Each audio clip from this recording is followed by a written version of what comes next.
Good evening. Welcome to the Capitol Report on NTD Television. I'm Paul Graney. Here's what's coming up. The Democrats are moving forward with nominating President Biden ahead of the Democratic National Convention, but they have delayed the nomination. We discuss the latest developments with Democratic strategist Kelly Grace Gibson. And from detractors to supporters, one-time critics of former President Trump now calling on all Republicans to support the Trump-Vance ticket.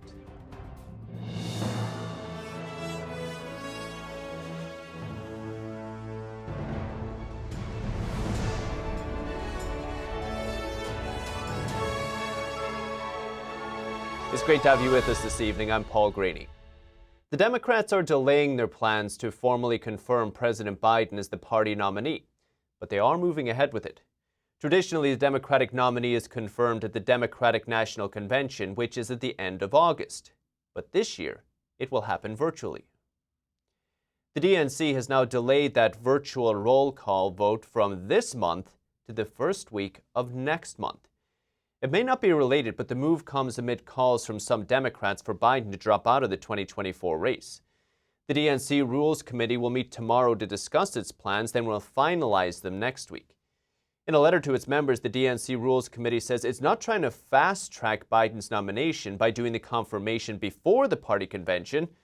The DNC has said that locking in the nominee before August 7th is critical to ensure ballot access in a state like Ohio.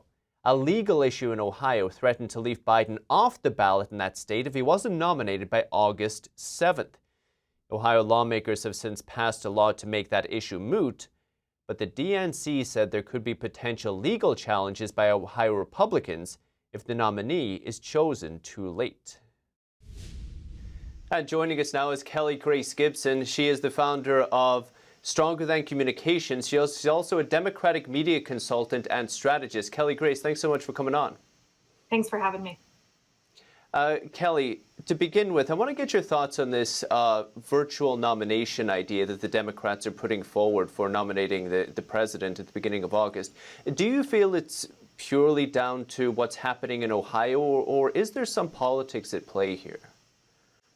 Oh, gosh, I don't think a day goes by when there's not a new round of politics in play. I mean, I think Adam just came out that Adam Schiff is the newest one to be outspoken on whether or not Biden should be our nominee. So I think that obviously the virtual nomination process was a result of what's happening in Ohio and trying to get those ballots locked. But it could be a way to divert the conversation from what is happening currently to something different. I think there's an endless attempt on behalf of the Biden re-election campaign to sort of shift the conversation. And so on that point, assuming Biden does become the nominee, as it appears it may be, what do you think his best strategy is for actually beating Trump in November, given everything that's happened? Well, I think the first thing that has to do is that the Democrats have to unite around the fact that he's the nominee and stop talking about all the reasons he shouldn't be the nominee, which is a lot of what's happening currently.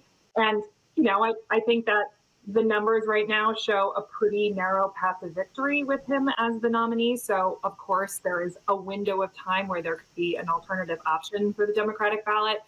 But when that happens, it's time to refocus our attentions on Project 2025 and all the reasons a second administration for the Trump folks would be pretty detrimental to the livelihood of middle-class Americans. In inner circles around PR and messaging, has the chatter changed, and how so, since the assassination attempt last weekend?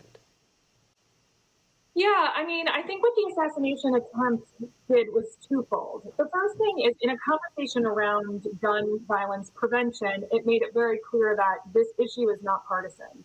The shooter was a registered Republican. There is incidences of gun violence across all sorts of political landscapes.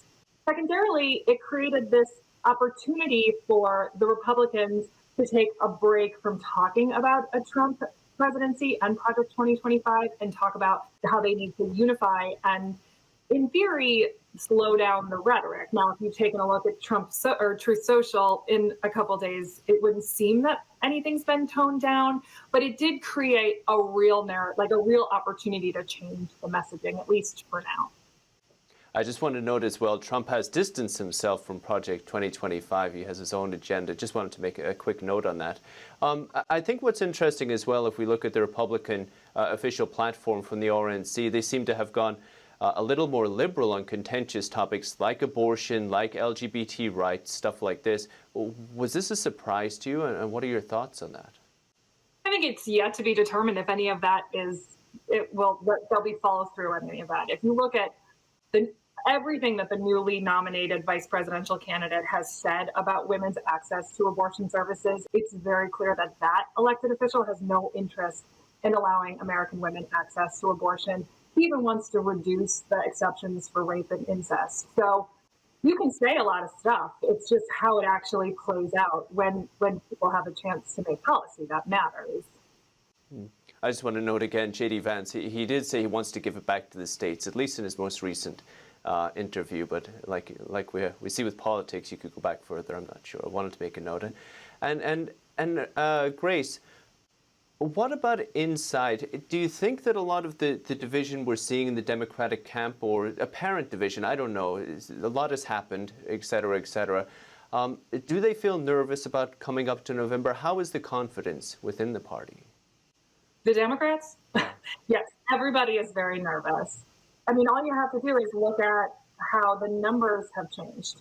Trump is leading in a lot of the polls. I mean, still like 110 days to election day, so there's a lot of time. But the attention right now is so focused on the people and not on their policies that in order for the Democrats to do what they need to do to win on election day, they have to reshape the narrative. They got to get back talking about what a Biden administration means versus a Trump administration. And they have to really focus on the things that matter most to Americans. Economic issues, reproductive freedom issues, immigration issues, things that Democrats have answers and solutions to. We need to stop talking about the men and start talking about the politics. And are you confident, because we hear both sides, we hear President Trump has said he's torn up his speech that he was going to give, I assume attacking the current administration quite heavily. We hear about toning down the kind of temperature on the other side. Are you confident that going forward, America can preserve this idea of going back to the policies rather than attacking the people? I don't know. Some of the speeches that are happening in Milwaukee, Marjorie Taylor Greene last night was pretty full of hateful rhetoric. I think, again, with Donald Trump, we've had a lot of time to hear what he has to say when he gets a platform and a podium, and rarely does he take an opportunity to unite and build a positive future, forward-looking future. Often he takes the chance to take a swipe at the folks that he doesn't like so much. So with Donald Trump, it's an absolutely, I will believe it when I see it kind of reality. And I think that lots of folks are waiting with bated breath to hear what he has to say when he gets the microphone in Milwaukee. But it is a very opaque time for voters and folks that do this work. Indeed. Kelly Grace Gibson, Stronger Than Communications. Thank you, Kelly. Thanks so much.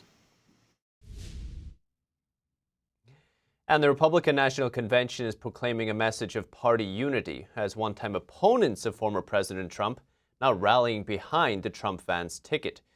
Our Washington correspondent Luis Martinez has details on the GOP's new tone. The Republican National Convention has projected a renewed sense of unity within Republicans. Former President Donald Trump, who has been seen by some within the party as a divisive figure, has rallied the support of some of his most prominent critics. For example, Florida Governor Ron DeSantis went from saying this in January, "I don't think Donald Trump ultimately can win an election," to praising former President Donald Trump's leadership style at this week's Republican National Convention.